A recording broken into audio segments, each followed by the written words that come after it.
കുന്തു അവ്വലൻ നബിയ്യീന ഖൽഖാ വആഖിറഹും ബഅസാ. നബിമാരുടെ എല്ലാം കൂട്ടത്തിൽ വെച്ച് ആദ്യം സൃഷ്ടിക്കപ്പെട്ടിട്ടുള്ളത് എന്നെയാണ്. ഞാനാണ് ആദ്യത്തെ സൃഷ്ടി.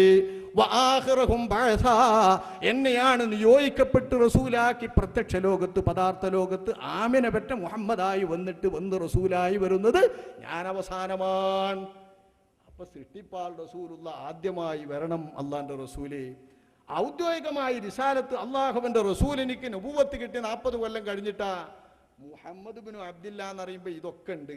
റസൂലുള്ള വിവരിച്ചിട്ടുണ്ട്, അള്ളാഹു താല ഇഖ്താറൽ അറബ്, അറബികളെ അള്ളാഹു താല തെരഞ്ഞെടുത്തു മറ്റു ലോകരേക്കാൾ. ആ അറബികളിൽ നിന്ന് ഇസ്മായിലിന്റെ മക്കളെ തെരഞ്ഞെടുത്തു മറ്റുള്ളവരെക്കാൾ. ഇസ്മായിലിന്റെ മക്കളിൽ നിന്ന് കിനാനത്തിന്റെ മക്കളെ തെരഞ്ഞെടുത്തു ബാക്കിയുള്ളവരെക്കാൾ.